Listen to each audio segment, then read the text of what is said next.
Welcome back, everybody, to the Meet the Bus podcast. This is episode 5. That's right, we've made it to 5 episodes now. And I'm your host, Jeffrey Reckes. And for today, I have been so excited about this episode since I started this. I know I've said that every single episode, but it's probably going to be that way. I'm going to say that for like the first 10 episodes of this podcast because I love everybody who I'm having on. I can't wait to talk to all of them. But for this episode, this is a special one to me. This is a very special one to me. And I'm very excited for this intro because I'm doing it all off the dome. I've done my homework this week. I think I'm going to get it correctly. This guy today, who we have on the show, he marched Music City in 2014, Mandarins in 2015, and he marched the Cavaliers Drum and Bugle Corps in 18 and 19, and finally, he was with BD in 2020 before the whole thing just went and folded over. But and 21, can't forget. Quite possibly the best beard we've ever seen in DCI. He's currently pursuing his master's at UMKC. Doctorate, sorry, doctor. My bad. He's the only person you should associate the trumpet with. And he is my fraternity big. Austin Berry, welcome on to the show, good sir. How we doing today? Dude, I'm good, man. How are you? Dude, I'm doing great. I'm so glad that we're having you on for this episode. Dude, me too. So tell us a little bit about what you're doing, man. What's been going on in life? I mean, recently I just wrapped up my master's at UMKC in the doctorate. I'm not going to lie. It kind of fell into my lap. It's really hard to say no. So I was studying with Dr. Keith Benjamin. Phenomenal teacher. Actually, Dr. Arndt, our undergrad professor, it was his undergrad professor, was Keith Benjamin. Oh, okay. Yeah. So that was awesome to study with him. He's a phenomenal teacher. But he retired at the end of my last year of my master's. And so if I were to hypothetically go back to the same place, the whole issue of having the same professor's name on my resume twice is completely gone. On top of that, they offered me a spot in the Fellowship Brass Quintet, which pays for my doctorate. So absolutely, and you can't pass that up. Can't pass it up. It's like getting a free doctorate in the city you're already getting a ton of work in. Like, yeah, and you're gigging everywhere. If you want to just go ahead and plug yourself now, I mean, I was going to plug you at the end, but if you just want to tell the world what you're doing right now, because I think Austin Berry is playing in every single gig there is in Kansas City. Like, I see your Instagram and you're playing everywhere. Tell the people where you're playing. I mean, some of the big stuff I'm doing is I play principal in the Kansas City Civic Orchestra, Kenor Philharmonic Orchestra. I've done some subbing here and there with some other local orchestras, things like that. I play trumpet with the Lost Wax, which is it's like a corporate style band that's part of Jukebox Media. Okay. The way that band is set up is so cool. So the way it works is for every single position in the band, pretty much, there's like 30 people who can do that spot. Oh my God. So it's just rotating. Yeah. There's like 20 guys who know the lead guitar spot for all the tunes, the sets, whatever. There's like, I want to say right now there's probably somewhere between 5 and 10 officially on the docket trumpet players. And are they all from like Kansas City? They just from all over the place? Like, can anybody just like hop in? Hypothetically, anybody can hop in, but mostly Kansas City. I mean, that's where we're based out of. That's where it's easiest. Right, so that's just what's easy. Yeah. Duh, Jeff, of course. I'm still bitter, though, because Lost Wax was the house band for the NFL draft this past year. It was not my turn. Do you know when it's going to be your turn? For something like that, I have no idea, but... It just comes and it goes? Yeah. I remember New Year's Eve 2 years ago, I was playing in somewhere in Iowa. Not Des Moines, though. Des Moines like the only city in Iowa, so I don't think anything else exists in Iowa. There's corn. I know that. There is a lot of corn. Can't forget corn. And corn. There's a whole lot of grass, a whole lot of corn in Des Moines, Iowa. It's flat enough to watch your dog run away for 3 weeks, so... Oh. Is that real? No. I was like, we just took a sad turn 10 minutes in. Oh, man. But yeah, so that night that I was playing in Des Moines, though, there were, I think, 6 Lost Waxes playing all over the Midwest. Oh, my God. Yeah. That's insane.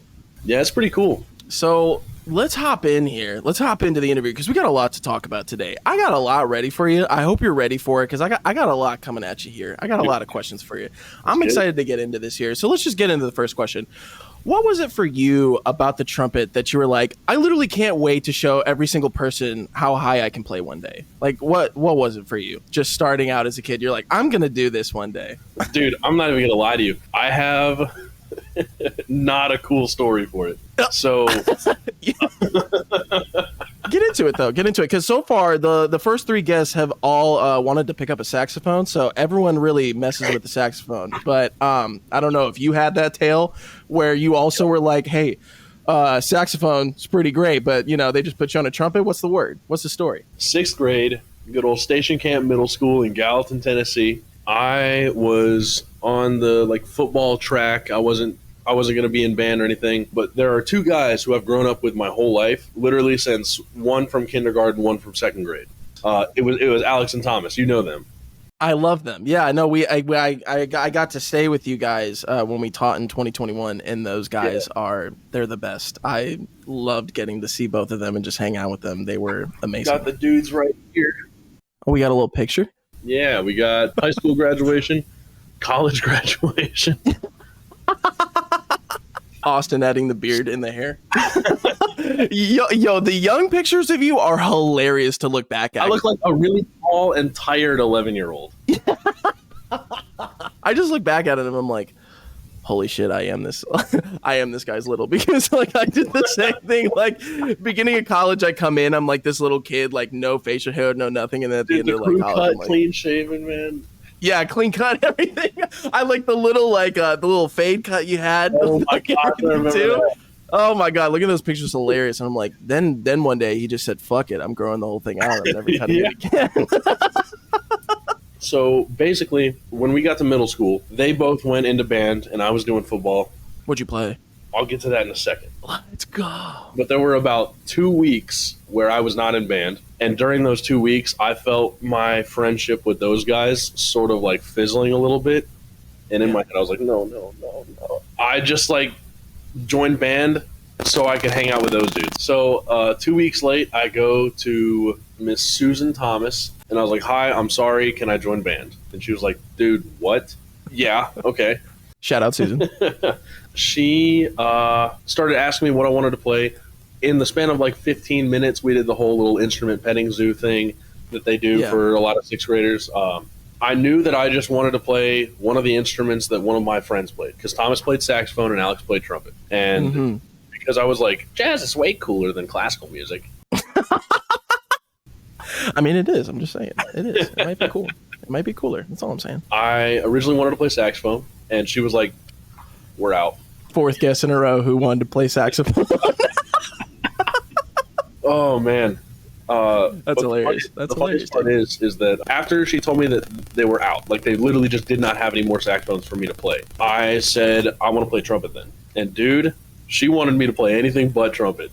No, why? Just because my lips are really thick. And so when you're starting someone out, you're trying to gauge it based off of what's physically going to be the easiest. Right. And so she was pushing hard for me to be a trombone player. Yeah. Womp womp. But that's the entire story of how I started playing trumpet. Is I missed the homies. I was playing football, they were in band, and I was like, this sucks. Wait, so now you have to tell us, what did you play in football? What was it? Were you D-line? At that time, during that story, yes, I was. Let's go. When I was in high school, though, I think this was 8th grade. We were playing a football game. There was a friend of mine who, because after that story I just told you happened, I did band and football all the way until halfway through high school. No, that's a lie. I did not. I stopped my sophomore year. We just couldn't afford both because both were super expensive at the school. That's a lot. Yeah. But like I said, I think this was 8th grade. Maybe it was freshman year on JV, but it felt like a middle school game. I had wanted to play center really bad, and I'd been fighting for it. I'd been practicing a lot for it. The coach did not warn me about this, but we were at a game, second quarter. He just goes, Barry, you're in. And I go, okay. At center? Yeah, I went to my spot at left guard. Guard? Left guard? Yeah. Amen. But then I realized the left guard on the field wasn't coming off, and so I look over. I'm like, dude, what? Coach, what the hell are we talking about? And he just yells center. And I'm like, oh, shoot. Okay. Set up. Very first snap I ever gave. I line up on the ball, get it, I look up, make eye contact with the dude ahead of me, realize it's a buddy of mine, Dominic, who went to middle school with us and then moved. And so in that moment, dude, maybe I'm a horrible football player, because that's actually exactly what it is. Because I looked at him and I was like, "Oh, dude, what's up?" But then you dapped him up, and your quarterback's trying to hike the ball. You're like, "What's up, brother?" Cody Crowder behind me goes, "What?" And I was like, "Oh," and oh, sorry, dude. Dominic got around me immediately, sack in like a half a second. It was so bad. Barry, you're off the field. Yeah, pretty close. And you're like, "I'm picking up a trumpet and getting out of here." So, we're talking about, hopping over to the trumpet and all that. And it's crazy that you say, like, I wasn't going to be in band, and then middle school, playing football and doing band. It's kind of like, seeing which one kind of works out. But then in 2014, you go ahead and you do Music City Drum and Bugle Corps right away. And that, I'm pretty sure were you 14, 15 going into your first summer? I was 13 turning 14. Bro, what?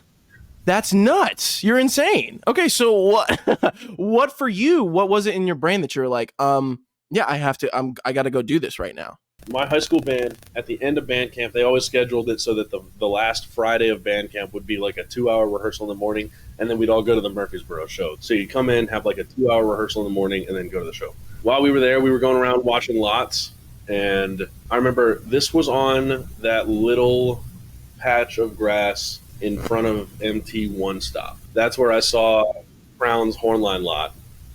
And I was nice. Like, yeah. Okay, yeah. That's the one. Yeah. That's the one right there. And I mean, what a show, too. Crown 13 that was? Yeah, what a way to get introduced.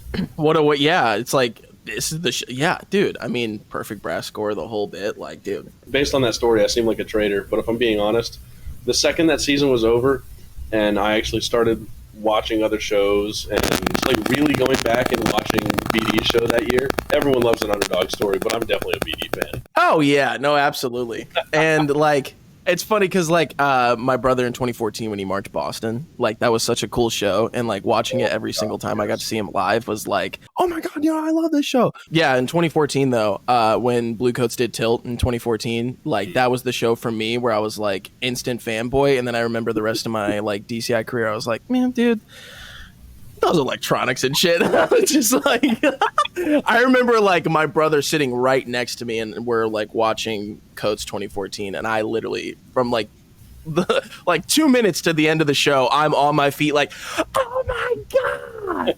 My brother's like, will you shut up? Just sit down. Like they're not that good. I'm like, dude, you don't even understand right now.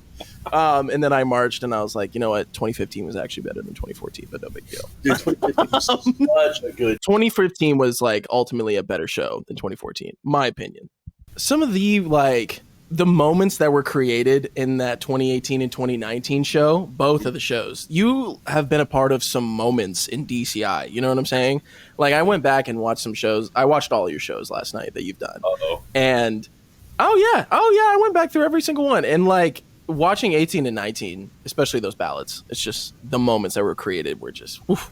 But we'll get there. We'll absolutely get there. Something I want to talk about too, I guess, since we're talking about like first time getting into drum corps. Do you remember your first audition? Oh yeah. Oh my gosh, I remember my first audition. Get into it. All right. So, this is already bad. He's maniacally laughing, bro. I can already tell. Dude, it was horrifying. Me and a buddy of mine, Aaron Pacheco, he was auditioning for Music City. I wasn't planning to at all.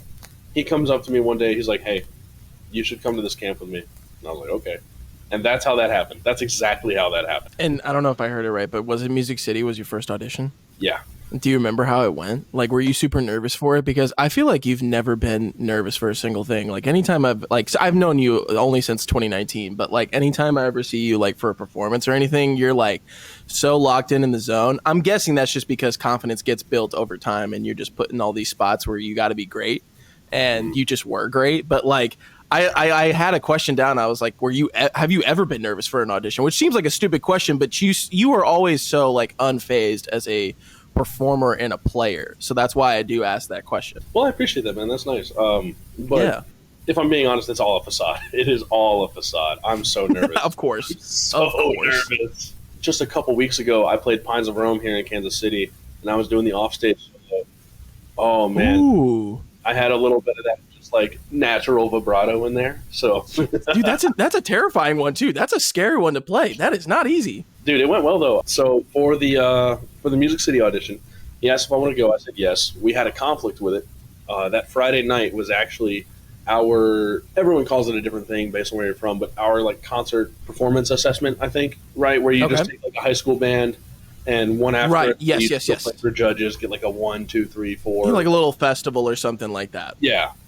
That's what our conflict was, and basically we played our pieces. Immediately after, we go out. They've got this little photo op set for us, like just some bleachers that they dragged outside. So you're heading to your first audition after the festival. So we take those little, like everyone gets like a headshot and then a little picture. Yes.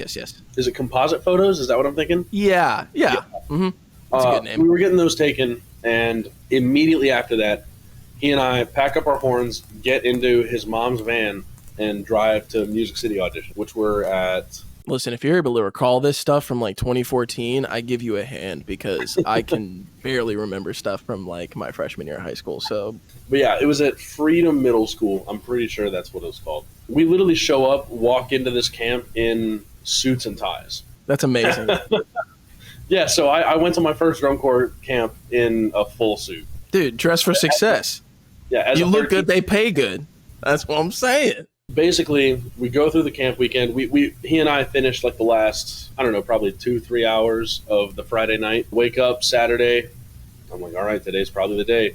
I was on edge all day, expecting to just like a random staff member to come pull me out, and I'll do my individual one. Let's go. Sunday happens, and I'm like, dang. Did they forget? I was thinking like maybe I'm just already cut, like they don't want me. Oh, so that would be insane. But I will never forget this as long as I live. We were having, I think it was a high brass sectional in the gym. Jessica Palmer was drum major at the time. Justin Kelly was trumpet tech, so he was walking around in front of us, just running some show chunks that I had learned about 2 hours before this. And so it was James Barnes. That was the caption head in 2014. Shout out James. I genuinely love that guy. He was awesome. But he was a horrifying man. Yeah, I think everybody at that age in like the drum corps setting is pretty scary. Like I talked about it in previous episodes, but like Brad Kerr Green for me, my rookie year was like, he's a sweet guy and he's so smart and he's actually like one of the best humans in the world. But my rookie year when I was like 14, 15 years old, that man terrified me in a rehearsal setting. Yeah. Like when he commanded the horn line, you're just like, and you're like a little kid and you're like, bro, I hope I just like make it by. Like He's a fairly tall dude. I'm pretty sure. Obviously, I'm a little bit taller than I was when I was 13 years old, but I'm pretty sure right now he's probably still taller than me. Like I remember him being massive. Yeah, you're like 6'5" now. Dude, that'd be nice. He was a pretty built dude, just an absolute tank of a guy. Always wore those little athletic sunglasses that are super polarized and you can never see his eye. He will turn to look at you with his whole like cut off whatever. If you miss it, he'll whole body. It's like his neck did not move almost. I don't know why, but him doing that, horrifying. Because you didn't want that, dude. You did not want that. So I'll tell you about my audition in just a second, but because I'm talking about James, I'll never forget the day we were in Horn Circle outside in Iuka, Mississippi, playing a show chunk. You remember Anthony Hall? I believe so. I feel like I know that name. It's very familiar, but I don't know where I've met him. I think you guys were at MTSU briefly at the same time. He was the guy who was playing lead in the big band before I was, and then he and I were splitting lead. I think it was my freshman year. Yeah. Gotcha. He like took something up to like an F or a G, something like that, and held it over for like a split second. Not even a holdover, but just like he was the last one you could hear by a millisecond. And James Barnes just goes, "What was that?" And Anthony, like still at set, just goes, "Overtones." And dude, I busted out laughing. Yeah, no, anyway, for holding over, but then just be like, you're like, it's because I'm actually that good? I mean, no disrespect to Music City that year. I love that corps. But, dude, this was a spring training. half that horn line was 15 years old. We were not getting overtones. We didn't get an overtone, dude. Let's not get ahead of ourselves.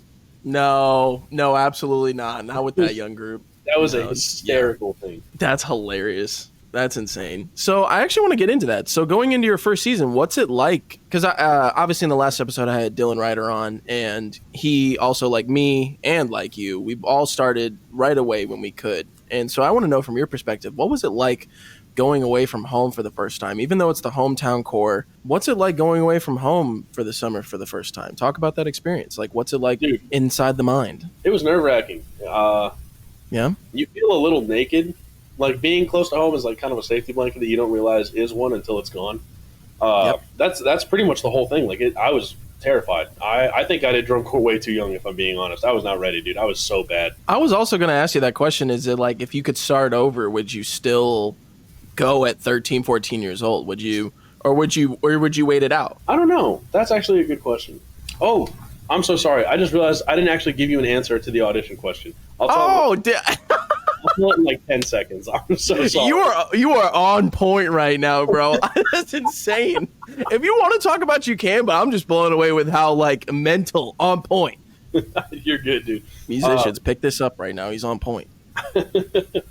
But the reason I was getting into how terrifying James was is because on that Sunday, the last brass block of the camp, which was a brass block. Here's the gym, long ways. Okay. Horn arc is right here. Drum major here. Right. There's doors on either side. I see them. So here's the arc. I am about here because I was playing third trumpet. James Barnes opens this door, walks through the arc, makes a beeline to me, and then without looking away from me, just stands like this with his sunglasses on inside, which, all right. Badass. Badass. Stands like this and just watches me. And he did not move for like 15 minutes. What? Did he like say anything in between reps, or was it just like staring at you, seeing if you'll like break? Because I'm assuming that's what it's for, is just to be like, let's see if I can get this little kid to break right now. I feel like it was a combination of that and just like he probably didn't even know what I sounded like at that point. So you just wanted to find out. Yeah. Did you end up finding out that was like your audition the whole time? I found out when I got a contract. Did you even end up doing like an individual audition, or is it just like, hey, I listened to you? Yeah, that guy. You didn't do one? I did not. That's amazing. That's amazing, dude. Oh my God. That's incredible. Okay, I was the last person contracted the first year that Music City ever had a full drum corps. So I completed Music City for the first time. So like 2014 was the first time that like full group and everything? Yeah. Oh my God. Yeah, they were always like teetering on the edge of like having a full, it was 150 at the time, but there was always like a hole or two at finals. And, yeah, absolutely.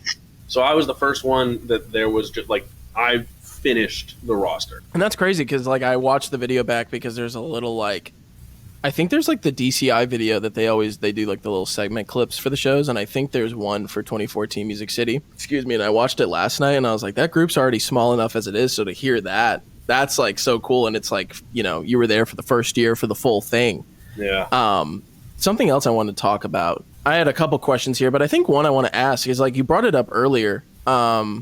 I feel like Music City nowadays, I talk to a lot of kids just in Tennessee in general, and I think no matter what, drum corps experience is drum corps experience, and anybody who I talk to who has like done MCDC, it just always gets this bad rep for no reason, and it kind of blows me away because they, like you said, 2014 was the first year they had a full group for open class, and they've quickly made their way and blossomed into this world-class group that's doing really well for itself, and like they're having some fun shows.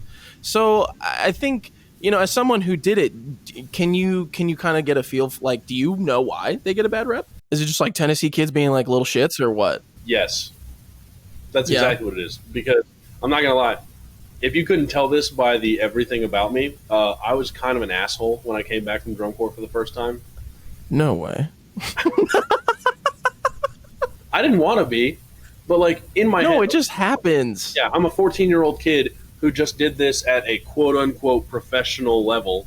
And you just toured the country. Yeah, and then things aren't being done the way that you know that they would work, or the way that you would think would work better as a 14-year-old kid in a high school band. And you can't comprehend the fact that that does not work here. Yep. Like there, everyone wants to be there. Everyone's paying money to be there. Everyone's really bought in. Here, you have kids whose mom forced them to do a year of band just to try it out, or people who are doing it to get out of gym class for high school. Like, you can't. Right. You cannot equate the two. And the second that a drum corps kid comes back and is like, I think we should do it this way, it's over. I think it happens, like, it's something we talked about in the last episode with, like, 2-year vet syndrome. It's like, I feel like if you're in high school and you do drum corps for the first time, that's where, like, 2nd-year vet syndrome starts to, like, it's like it's a little disease that just, like, it injects into your system when you go back to high school, after that first season, because you're like, I've been like, efficiency just gets hammered into your head all summer of like most efficient ways to do things and the best way to do things. And this is the way. So you come back and you're like, what? No, I know what this is like. And so you're just like, I need to tell everybody. Since we just talked about, kids coming back from high school from, their first summer of drum corps and people who are coming off that first summer, or just someone who's starting as young as we've started, what is some advice you would give to someone who's starting that young? Dude, buy back into the high school, like the way it's run. Don't try to make your high school band function like a drum corps, because it can't and it won't. And if even if the staff was trying to do that, it doesn't work that way. And people don't operate like that. There's always going to be some caveat, some difference to it that you're not going to like because you're not used to it anymore. Yeah, just let high school be high school. I'm not saying don't care about it. I'm not saying don't buy in, but let it be different. Yeah, and it's okay. Like, if anything, like, enjoy the fact that it's not the hardest thing in the world every single day. You know what I'm saying? Like, that's something I could never just appreciate and just be like, oh yeah, I get to actually just come here and have fun. Like, I finally like figured that out in college. Yeah, but like, you're no longer eating 6,000 calories a day and somehow still on a calorie deficit. Like, talk about that real quick. What's that like? I lost like 65 pounds my first summer, and I came back after my first summer, and I instantly gained 65 pounds back and then some, because I don't think people understand, and this is my first time talking about this on the show, but I don't think people understand like how unrealistic the whole body by drum corps thing is, because like, oh my God, you're doing constant cardio all summer. And it's like an unreal amount of cardio that you'll never do like that ever again. Yeah. And like, when you come back and you stop doing that cardio and you stop burning the calories and stuff, like, it's gonna come back. Yeah. It's gonna be there. Dude, I'm not gonna lie, I'm still struggling with that. It's tough, man. Because I'll see pictures of myself from like 19. I feel like I was in pretty good shape. Man, it's tough seeing that version of yourself and realizing it's not attainable in a real world situation. It's embracing the dad bod, Austin. It's embracing the dad bod. I'm telling you, I'm doing it every day. It's great. I'm just embracing it, Dude, I don't think I've told you about this, actually. I'm not trying to get to that level. It'd be cool if I did, but I'm down like 35 pounds since the summer. Okay. Yeah. Okay. Thanks, man. Yeah, I'm doing a dry month right now. Okay. What are you cutting out? Alcohol. Hey, man. Ever since college wrapped up and I cut alcohol out, like I lost like an easy 15 pounds just from like, and also like fast food. Swear to God, like fast food, soda, and alcohol, you just cut those 3 things, or you just like, if the fast food, like, maybe only have it every once in a while, you know what I'm saying? But like, like cooking for yourself and having a lot more water, like, what a world. Like, dude, I cut that out. I've been trying to eat better. I'm going to the gym a couple times a week now, which is cool. Yeah, there was one of the first times I went to the gym after I'd just run like 2-3 miles every time I went. I was like, I'm just going to run at a stupid, comfortable pace just for an hour. Not going to stop. And see what happens. Yeah, just see what happens. And I ended up running like 6.4 miles. Yeah. So felt good. Felt really good. That's the most important part of running, I think. Like, I just caught a run this morning. I just caught like a little 2-mile run. I woke up and did that because I feel like that's what all white people do on a Saturday morning, is catch a little jog in the park. And I was there with them. And dude, honestly, it's all about your pace. And you learn that in drum corps too when you do like breathing exercises. It's like when you go run in the real, like, worry about your like pacing. You know what I'm saying? Not just like, oh, I need to get my like mile time to like 6 minutes. It's like, like I feel like it's how you feel in your own pace is actually going to help you out. Yeah. You know what I'm saying, with the exercise. That's just a little. Have you ever experienced runner's high? This morning, every single time. Like, dude, it's insane. I straight up thought it was just something that people said to try and convince people to run. The first time I ever felt it was when I did that 6 mile run I just told you about. Yep. And I realized you just lock in. Yeah. I also think I deeply misunderstood what people were talking about when they were talking about a runner's high. Because it's not like this incredible feeling that's like euphoric or anything. It's not that. It's just you're in a flow state and running stops sucking. That's what it is. It feels eerily similar to doing a show for me. Like when I'm running and I can start to feel the flow state kick in, because it doesn't happen at the beginning. Yeah. It happens somewhere in the middle where you stop thinking about the fact that you started running. Yeah. It's like we're just moving now. And like you only focus on controlling my breath, like just controlling the breath the entire time and just making sure I can pace myself to the end. And like from there, you forget about everything from the beginning. Like it's just, like you said, it's a flow state. Yeah. I love it. It's kind of hard because like nowadays, like you run and then you literally eat anything afterwards and you just blow up. So I'm trying to figure that one out right now. But yeah, dude, I like running every once in a while. It's good for the mental. Get outside. So moving on here, how did you end up at Mandarins in 2015? Thought I wasn't going to march in 2015. I started seeing all my friends like posting pictures from move-ins and stuff, and I was like, man, I should at least try, because I knew I couldn't afford it. I actually had planned on auditioning at Spirit of Atlanta that year, and I was going to ride with this guy, Nathan Gregory. He's a cool dude. Shout out Nathan. Is that the Commandant Zone? Is that the Marine Drum and Bugle Corps? Yeah, the Commandment Zone. Commandment Zone? You know, it might be one of those things where it's like the like where you think you know how something's like spelled out, but it's actually not. Oh, like you talking about the Mandela effect?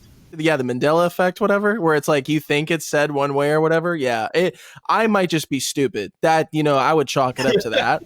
Could just be Jeff being stupid, but, you know, I could chalk it up to that most of the times. Yeah, so I started getting, what's it called, FOMO? Fear of missing out.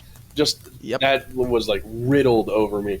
And so I made a copy-paste email that I sent to every single corps director's email that I could find. That's insane. Yeah, and then wow, one day I got a response, and it was Dr. Daniel Fong from Mandarins. He was like, "Hey, man." Was that the brass caption head? Yeah.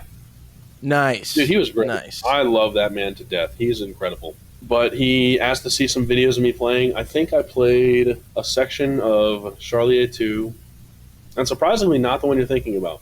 I played the one that came after the second section. So I don't know why I said it like that. I played the third section. Okay. So there's the... And you were what, like 15 at this point? 14. Yes. 15. Yeah. Wait, no. Yep.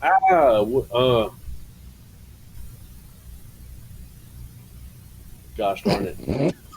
I was either 14... Your brain processing right now? You see the smoke coming out my ears? Yeah. I when you looked up and went... I saw all of it coming out. He's overloading. Yeah, either 14 turning 15 or 15 turning 16. I think I was 15 turning 16, and I think Music City I was 14 turning 15. I think I lied about 13. So after after that part, there's the... Of course. Yes. But then after that section, you have the...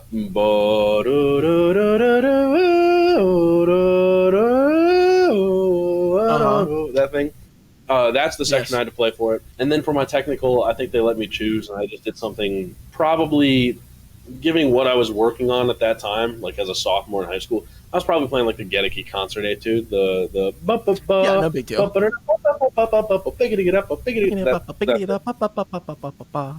Yeah. Every high schooler's favorite technical piece. I think I played that in like 8th grade, and I was like, this is stupid hard. I didn't even think I was going to be able to play that, and then I was like, oh yeah, no, I can do it. I'm not going to lie, Daniel Fong did a lot for me that year. It was awesome. I haven't told many people about this just because I didn't know if it would somehow get him in trouble for it or anything. I don't think it would.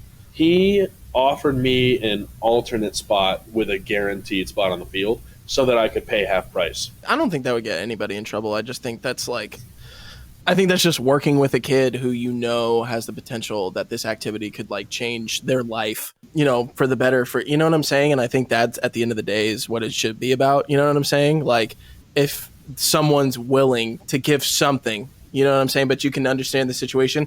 I mean, dues are insane nowadays. That's a question I also had is like, dude, what were the dues like in 2015? Because I know what mine were for OC in 16, but like Mandarins 15, like I think what, around 3K? Around there, yeah. Because I know that my alternate, and that's like cheap nowadays. Yeah, my alternate contract for 15 was $12.50. Yeah, and that's like, you know, that's basically doing it for free nowadays. Yeah. But like, that was a lot. That was a lot back then. Like I think my rookie year, 16, it was like 35, 32, something like that, 3,200 or whatever. Like, it's just insane. And it's only like, I think just from 16 to 19 in my final year, I think BK 19 was like 48 easily. When I auditioned at Boston in 2018, you had to, because the dues were going to be 52 or 53 for that summer. And if you got a contract, you had to be willing to put down half. You had to be willing to put down 25 for your contract within 2 weeks of getting the contract. And I was like, that's silly, guys. That's a little silly. Like, that is a lot of money. I just remember Boston being the first one to cross the 5K threshold. And the whole activity was like, no. That's when the charts started coming out of whose tuitions or what. And then it was like, oh, here we go. Now everyone's like, oh, okay, here we go. Yeah. But I think that's really nice, though. I think, you know what I'm saying? I mean, when did you, by the way, you said, you know, you saw all your friends going to move-ins. So also, I think you had to take into account the context of it. So when did you hop on with Mandarins 15? I hopped on with Mandarins during the SoCal tour. So they had, so the way that their tour worked was they did move-ins for a couple weeks, and then they went on a small tour around just Southern California. Then they went back and did another like week and a half, 2 weeks of move-ins, and then went on like big boy tour. Yes. And so on like the last two shows of SoCal tour is when I got there. So yeah, I mean the context of that too. I mean, I think that's only right when you're hopping on that late into it. It's not like you hopped on in January and they're like, yo, dog, I'm just telling you, you're so good. You don't even have to pay to be here. It's like, no, you hopped on like when tour started. That kind of seems only right. I've marched with people who've done the same thing, and it's just like that's just reasonable. That's how things should be. You know what I'm saying? So I think that's I think that's the right thing to do. But there's a couple things that I just watching the videos last night. Your brass line was like insane that summer. What like that was nuts, dude. Like that Mandarin's horn line that summer. I'm like, bro, y'all are hanging top 12 easy nowadays. Like, no disrespect to any of the horn lines out there today, but just like, I mean, that's just a credit to how competitive DCI was. I mean, it's still competitive nowadays. I'm just saying back then with how many groups were competing, there were so many groups that it was just so competitive. Yeah. And you guys were right there. Like, y'all sounded amazing. And for you talking about you hop on in the SoCal tour, I watched a video last night from 2015. It was in Santa Clara, California, and you've probably watched this one, but there is at the 1 minute and 5 second mark, watching last night, I think I've played this clip since last night a total of 12 times, just this 5 second segment. You guys got to go watch it. 2015 Mandarin, Santa Clara, California lot. Minute and 5 seconds. It's where the chord starts, and then right before the resolution, like you guys on the resolution, you do like a little step out into second position. And I know exactly what you're talking about. Austin Berry hits the fattest double A.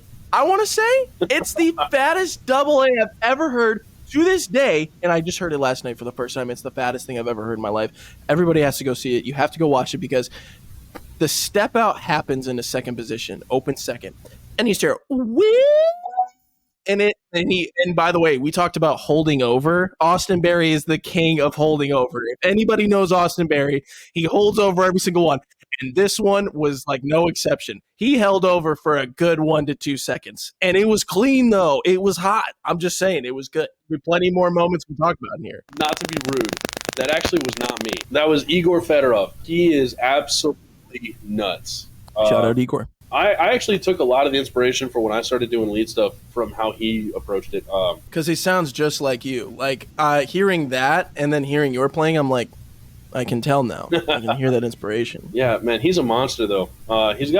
He may have taken some stuff off of YouTube. You may have come across his videos before. I think it was the account name, and also he hashtagged everything with it, but it was Trumpet Gains because he's also absolutely ripped. Yep.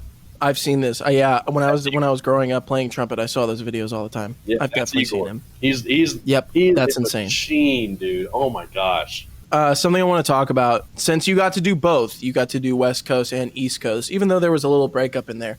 Talk about the differences. It might just be subtle or whatever, but I only ever got to do West Coast, and I think as soon as I got to do a West Coast tour, I was like, bro, I only want to march a West Coast group because, like, vibes, style, the West Coast, everything you get to see out there, the groups that are out there, the crowds that are out there, it's just a whole new world. I can't do that. No, it's just a whole different world out there for real. And so from your perspective, getting to do both, talk about the differences in there. The big thing that I would say, and this is just in my experience, I only did Music City Mandarins, Cavaliers, and Blue Devils. So my thing from East Coast to West Coast groups is East Coast as a whole felt a lot more like regimented. It felt a whole lot more like everyone is there with a job. It's very work oriented. Do your job. Obviously, drum corps is, but a little more than my taste, just vibe wise. Like, obviously, we're all there to work. Yes. We know that. But West Coast, like you said, it's just, dude, the vibes are immaculate. It's just vibes. You go out there, do it, go see it. Like, go see California, go see Oregon, go see Washington, go see all of that, and it's just like, it's just the vibes. Like, that's the whole reason why I ended up wanting to do Blue Knights and eventually wanting to do Blue Devils. So I mean, I'm just West Coast, Best Coast. West Coast, Best Coast. Oh, we have it on record. West Coast, Best Coast. Put it on the record. Put it on the record. So talk about the All-American marching band experience with the Army. Man, talk about that experience, because that is super cool to me. I've never seen anything like that. I didn't even know until I met you that was even a thing. Oh yeah, man, that was one of the coolest weeks of my life. At the time, it was the best I had ever been treated for anything musical. Like when was this again? Kings. This was in 2017. Yeah, 2017. Nice. I always tell people that they treated me like a Blue Devil before I was a Blue Devil. Really? If that makes sense, just because, I mean, let's all be honest here. Blue Devils are pampered. It's every day's country club drum corps, dude. It's so easy. That is the perfect. Can we get that on a T-shirt, like for BD, and can we get that on merch? Because like country club drum corps, I swear to God, just put that on a T-shirt. It makes sense. The way the whole thing worked was it was sponsored by the Army because it was the halftime show entertainment for the. Do you know about the All-American Bowl? Like what it actually is without the. Was it the high school? Is it the high school All-American Bowl? Yeah, where they take the top recruits about to go play football from East Coast and West Coast, and they make teams out of those and just have a scrimmage. Yes. Yeah, and it happened at the San Antonio Dome. Dude, we got put up in, I think it was like the Grand Hyatt, or maybe, I think it was the Grand Hyatt. But like you walk into your hotel room, it's a 4-star hotel. Like it's so nice. Oh yeah. Is there just merch waiting for you, like inside the room, like just a duffel bag? What did you get? What's the merch like? Exactly that. I have an All-American duffel bag that all of my like shirts, shorts, that's so sick, like a hat, a water bottle, all that stuff, like just random merch that they just threw in for everybody. Keys to a Dodge. Did you like just send in a video for that? How does that whole thing like work out? And how do you even find out about it? Is it like multiple rounds of videos, or is it just like rounds? But the entire process is very spread out. So what's that like? So basically, you put the application in. I think they would pre-screen you and tell you like, yes, you're allowed to like send in a tape, or no, you're not, based on like resume stuff, which for a high schooler is weird. That is really weird. It's a lot of information. Yeah, I remember I played. Oh, this is embarrassing. I also played Gedeke Etude, Concert Etude for that audition because I was like, I don't know this play. And I was just there's probably like 500 other kids who also sent that in. So it's like, I think every drum corps audition, there was some kid, if you went to the warm-up room, who also just played Gedeke. Like, I don't know how many times in an audition room where it's like you and the two other kids are like, we need 3 trumpets right now. one of the three will be playing Gedeke for their technical. It's like, oh, what are you playing? Oh, yeah, of course. But yeah, we sent in our tapes. Took them a couple months to get through everything, but I made it super cool. 2 guys ahead of me were super cool. So there was Josh Metz, Ryan Hibbett, there was me, my boy Marcel, and Mitchell. Shout out Marcel. Dude, Marcel is such a homie. I love that guy. If you can remember the whole list, it's on your Facebook, so that'd be hilarious if we just had the list like right next to your face going through, because like if you can remember, that's insane. That'd be insane, because it looked like there was so many people who did that band. I just realized, can I screen share by chance? I think you can. If you want to try, we definitely can. I'm down to see if we can get some screen share going. It'd be the first episode where we have some screen shares. They did a little press conference thing for everyone who got brought in. Oh my gosh, I found it. Okay. Oh my God, we're doing it. Nice. Let's do it. It's perfect. Oh my God, you got a whole like nationwide commercial for you. What the hell? I'd like to welcome each of you to today's U.S. Army All-American Bowl presented by American Family Insurance Selection Tour event. For 17 years, the All-American Bowl has established itself as the nation's premier high school sporting event. The U.S. Army All-Americans are dedicated, motivated, and know how to be a member of a team as well as a leader. It is these qualities that they have earned them the right to wear our colors, the colors of the U.S. Army. Now, it is my privilege and honor to announce that Austin Berry has been selected as the 2017 U.S. Army All-American. First round draft pick, Austin Berry. On behalf of the Secretary and Chief of Staff of the United States Army, hold the jersey of and everything. It's my pleasure to welcome you to the 2017 U.S. Army All-American Marching Band. That is like top 5 coolest. Like that would be core memory. Along with saluting this fine individual, we'd like to recognize Nick and Kelly Berry with the American Family Insurance Dream Champion Award. Oh my God. That's insane. And finally, let's give it up one more time for your U.S. Army All-American Band member, Austin Berry. Dude, that's nuts. Okay, yeah, that's like one of the coolest things of all time, for sure. Like, I think I would tell every single person about that. I'd be like, yeah, top 5 moments of my life right here. I actually got a press conference signed to the Dallas Cowboys. No big deal. But yeah, that was actually really cool. Okay, now I know that we can do that. We might have to try that out for some later segments going on here. But yeah, that's one of the coolest things ever. That's an amazing experience. I had to bring that up because like I think I've never met anybody in all my years of marching, met, over 1,000 people, met so many people. I've never seen anybody who's done something like that before. So that is just, one of a kind. That's a unique experience right there. That's amazing. So for the coming years, you auditioned for Crown in 2016 or 17? 17. 17. Yeah. Yes. Dude, there's actually a tricky story about that year. That was rough. If you want to talk about it, you definitely can. If you don't want to, we can definitely just move on through into... Okay, I'll talk about it. I'm not going to name any names, though. And I also cannot say for certain that this is all 100% true, just because I heard a lot of it from like the current members at Crown and stuff who were telling me what was actually going on with my spot there and stuff. Or not my spot, but like my role there. So I was going to audition at Crown. I was late in the process because of money reasons again. Dude, I'm a broke dude. I always have. Well, no, I mean, it's so hard to do this activity when it costs like, and then the prices just keep going up every year. I mean, I think it went from like, it slowly rose and like 4,000 was like, the normal price at that point in 2017. So money is tough, dude. Like me and my brother doing, marching at the same time in 2016 for my parents was insane. Like, I don't know how my parents did it. God bless, but like Boston dues and Oregon dues in 2016, same year. My brother's marching his age out. I'm marching my rookie year. I don't know how they did it, but I'm so thankful that it was able to happen. I don't know how it happened. So I totally get the money thing. The money thing's insane. It's so much. Yeah, that is crazy. Okay, wasn't planning on marching again because of money.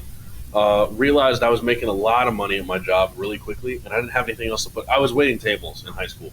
And so I was making a lot of money really quickly because I just started picking up shifts everywhere I could. I think I typically worked 39 hours a week.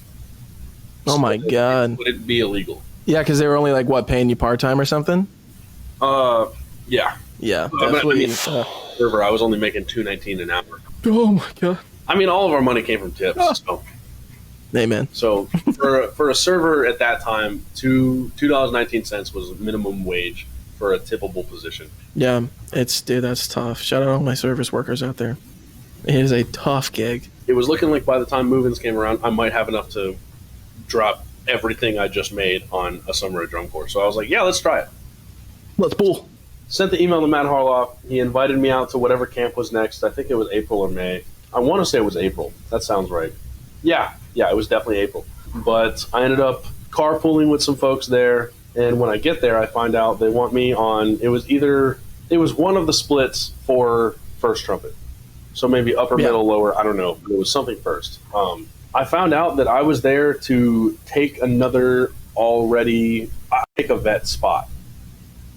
Like it was contracted. I don't know that he had a contract yet. Okay. No, he definitely did. So the way it worked was there was a trumpet player who bumped themselves up to a first trumpet part, and they just allegedly, from what I was told, were not hanging. And there was, on top of that, another trumpet player who was just getting really lazy, like showing up late to every camp, leaving early every camp, not knowing the music, like just not holding, just not getting it done. So what I was there to do was to take this guy's spot, who would then bump her out, and then she would be in an alternate spot. Ooh. Like I said, I don't know. Not even like a lower part thing, but just like I think, I don't know, like, I mean, when you get up to that level though, you know what I'm saying? Like you're competing. I mean, when you're at Crown, especially in, you know, those years where they're hitting that dynasty level of just brass championship after championship, you know what I'm saying? Like just getting that trophy every year, you have a standard. Like there's a standard every single year, and I can only imagine, you know, how competitive and how hard that is to get in, you know, to meet that standard. So it's like, you know, it's kind of just a part of it, you know what I'm saying? That's why when you get up to that level, and I talked about this in the last episode of like why I pushed myself so hard when I finally got up to that like top 8 level, was because it's like, bro, when you get there, you truly realize how hard it is to get there. And like for me, I found an appreciation of like, bro, once I get here, I'm going to work my ass off to make sure that like there's no way anyone's ever going to take my spot, because like it's just for me, getting to that level, it's a completely different game, you know? Yeah. The reason why I say it was super messed up though, and because you are right, I do get it. Like at that level, you just got to be on it all the time. That's it. The reason it was messed up is because they suggested to me that I reach out to a specific person in order to carpool with them. And then I did. That's who I rode with. But after I was back home, I was really there for. And I found out the person I is the person who would be bumped into an alternate spot if I were to march. Did you know going in to that ride that that's what you were there for? No, I had no idea. Oh my God. I felt horrible. Well, I don't think that. Yeah, like after that, you're like, oh my God. That is just, I think that's just the tough realities of the stuff sometimes, you know what I'm saying? And then look, it's just the story, you know what I'm saying? You know, we don't know how all the things work behind the scenes. We just hear what we hear, but there are definitely some tough realities when you get up to that level, you know what I'm saying? Like the standard and what a staff holds you to, and staffs change every single year. Staffs are going to new places. You know, organizations are trying to build up standard and now fall out of it. So it's like, you know, it gets very, very competitive. You know, every single year, you know, new kids are coming in the room who are, you know, even more talented than the, you know, last year's group. So it's just, you know, you're trying to level up every single year. And it's unfortunately, it's just some of the tough parts of it. And that's why camp season, like once you make it somewhere, like, that's what my advice has always been, is just like go as hard as you can when you get there and never look back, because you just got to go. Don't take it for granted, you know?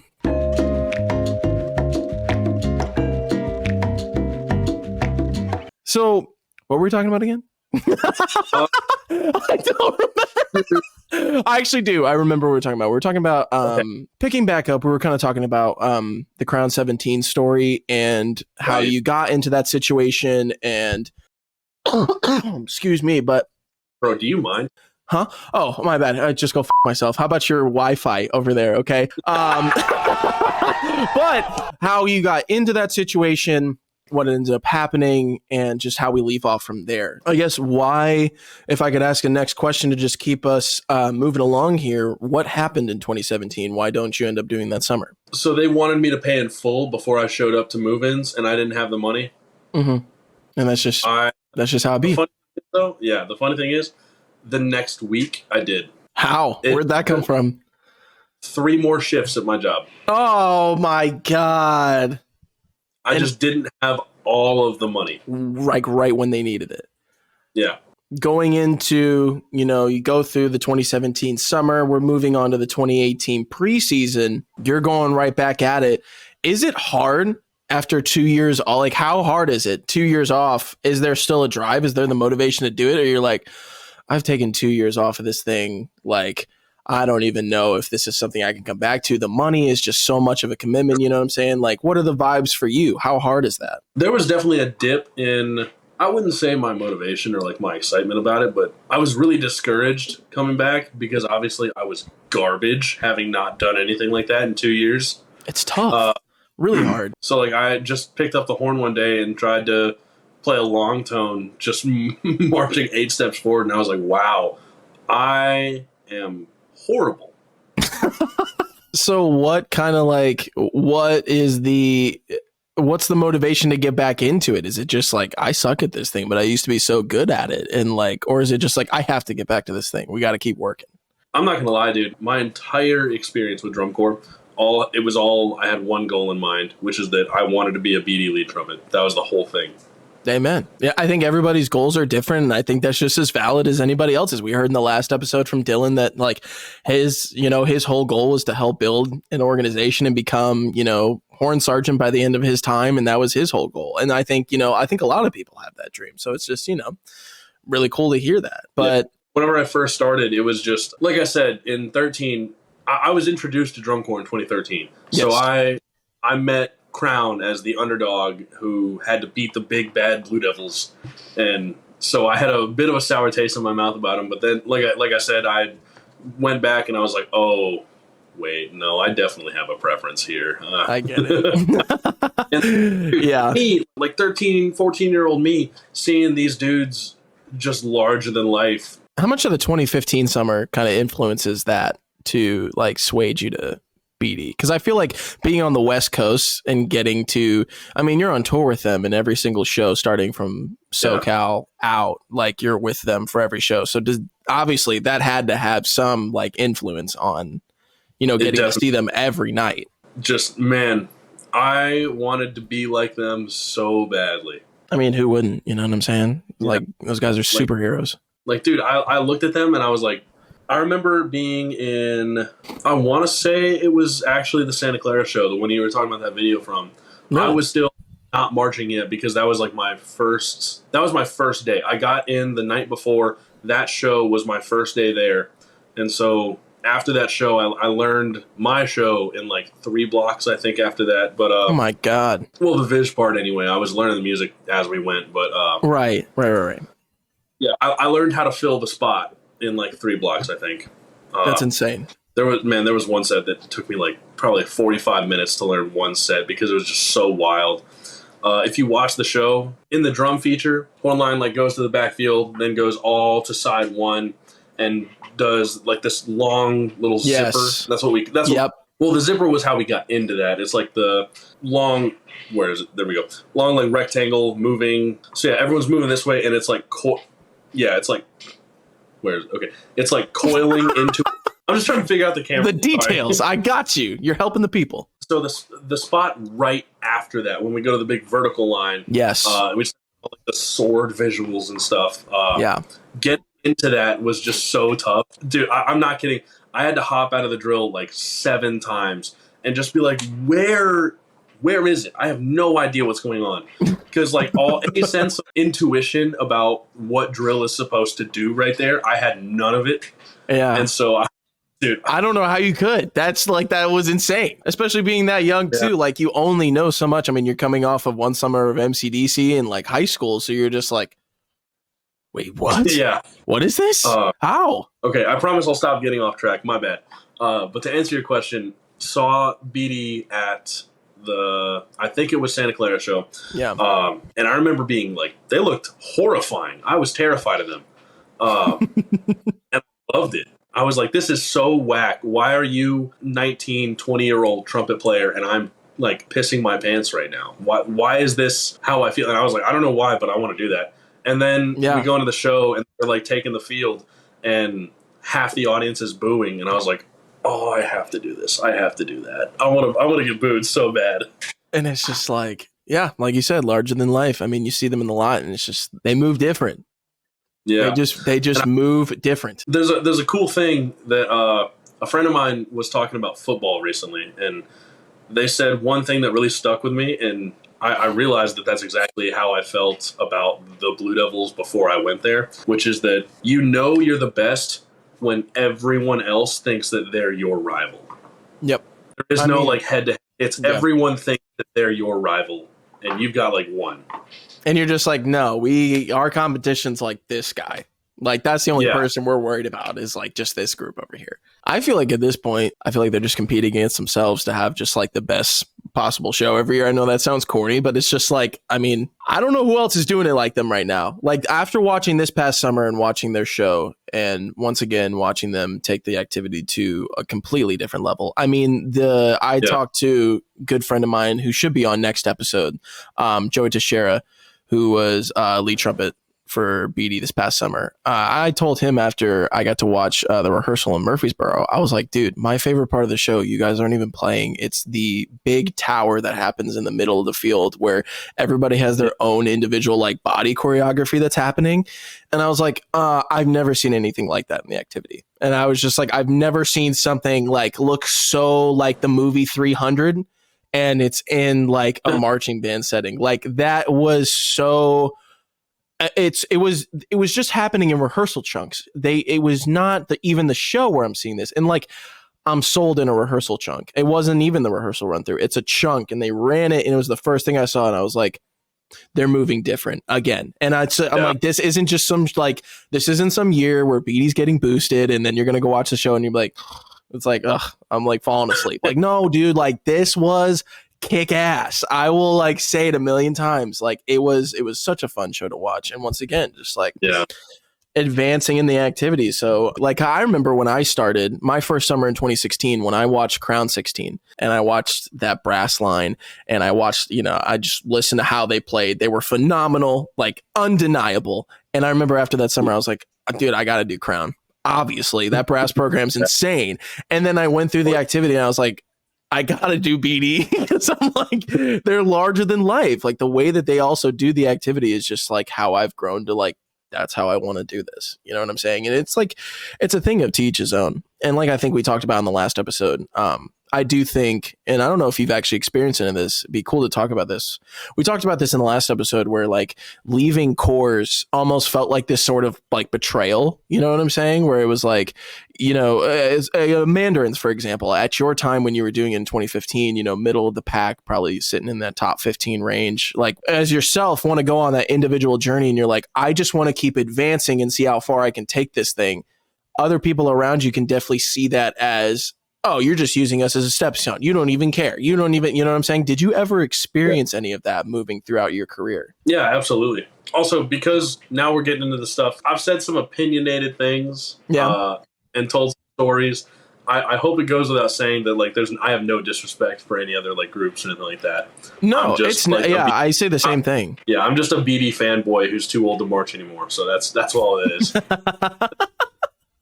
I mean, honestly, if anything, like, and that's the whole point of this too, is you're free to have your opinion on here, because I think everyone does it already in like the Reddit forums and on like Twitter threads, or I should say like X threads, whatever the hell you want to call it nowadays. But like, everyone has their own opinion. That's just what it is. Everybody has their own taste. So it's just like, it's never any hate to anybody, because I think as people who have done the activity, we know how hard those people work. But at the end of the day, you can still have an opinion just like anybody. But yeah, I definitely caught some flack for leaving wherever I did. There were like a small handful of people who were maybe upset, but not upset with me whenever I left like Music City and Mandarins. But dude, the biggest one was definitely Cavaliers. I love that place from the bottom of my heart. Love those guys, absolutely. Absolutely. I mean, it's the whole, like, it's super family oriented. Like, it's awesome. Like, I don't call those guys my brothers lightheartedly. Like, I love them to death. There's a deep rooted tradition at that group for sure. Yeah. So I definitely don't take that lightly from you. Yeah. I will not disclose who for probably obvious reasons, but I sent pretty much the equivalent of like a breakup text to 3 individuals at that organization. Yeah. Talking about how, like, hey, I loved my time here. I have no hard feelings. I'm not leaving out of like spite or malice or anything like that. I hope that there's no hard feelings or anything, but I got to go do this thing. Like, this is just an itch that I have had to scratch since I was 13 years old. Like, I have to do this. Yes. Absolutely. 100%. Got left on red by all 3 of them. It happens. I think the same thing happened to me. I had to send not so much of a breakup text like I'm going anywhere. It was like a breakup text of like, it's not you, it's me. I can't do this because it's something with me. And same thing happened. Like, I got left unread. And like I said, I'm like, I'm sure it sucks, but at the end of the day, time moves on, things happen. Yeah. And, you know, I think like we talked about in the last episode, I think the activity is moving towards more of a supporting the individual journey. You know what I'm saying? And then supporting individuals going like and trying to live out their dreams. And I think also a lot, like every single group I think is getting their respect now. You know what I'm saying? I don't think it's like, here's your top 8. Let's pay attention to just these guys. It's like, no, dude, everybody's talented. Everybody's working super hard. And like I talked about also in the last episode, please go watch episode 4. It was an incredible episode. But like I talked about in that episode, I think Flow Marching is doing a great job of trying to get exposure for everybody and trying to let everybody know that everybody is working really hard. And you got to give these groups props where props are due. Yeah. I'm not gonna lie, dude. At the very beginning of their like reign in DCI, I was super skeptical of Flow Marching. If I'm being entirely honest, the whole reason was just like the camera shots at finals. I was like, they were bad. They were bad. Yeah, but they figured out. They have like a whole company now. It's not just like, because I think at first it was just like Flow Marching on its own company thing. And now, like, it's a whole, like, Flow Sports where they do production for, like, multiple activities or sports, I should say. And they've definitely leveled up in terms of, like, camera. I remember, I think it was 2017 they started. It was Flow Marching. But the audio was terrible, like, all the time. Like, the mics would never pick up shit. It was so bad. Like, you thought the camera angles were, like, whack. Like, dude, the audio was terrible. Everything sounded, like, quiet for battery. Like, battery parts would happen. You'd be like, what? Dude, I remember there was a show in Texas in 19. Angelo, this was at Blue Devils. I was not marketing at the time, but I was talking to Angelo. I want to say maybe it was Mesquite. I don't think so, though. I don't think it was. It was around that time. He had one of his little, just like, I'm going to go up and rip the paint off the back of the bleachers really fast. Give me a second. But oh my gosh, that was the hottest mic I've ever heard. Just broke through. Yeah. Because like they were like shuffling the orders and stuff. So we were either just about to go on or had just come off. One of the two. I know we were like right beside BD in whatever order it was. Yeah. But I remember talking like as a horn line or maybe as a full core at that moment. I don't remember. But every single one of us were just like, jeez. Whoa. Like it got so fast. Because it was one of the loudest things I've ever heard. That's insane. It was crazy. Nuts. I will say one thing that Flow Marching kind of got a bad taste in my mouth about, which was that in 2018, when I was at Cavaliers, they were promoting one of the like TOC shows or something like that. One of the bigger shows. Maybe it was a regional. I don't know. It was a bunch of like up next on this season of whatever show you insert here. And they're doing Will Brad meets Kate, the love of his life. I don't know. Whatever. Yeah. But they were doing. One of them that they did was Will Boston break into the top 5, and Cavaliers were currently sitting in 5th, and we were all like, what? What's up? What's going on? Yeah. I kind of do miss, by the way, talking about that, I do miss, I wish they would do like reality TV drum corps every season like they did in 2016. I kind of wish they would bring that back. I thought that was hilarious, dude. Bring that back. reason at all. Like, what does he even know about drum corps, by the way? And they're just like, The Rock is producing just these 3 drum corps are going head to head, and I'm like, I love it. Oh my god, I love it.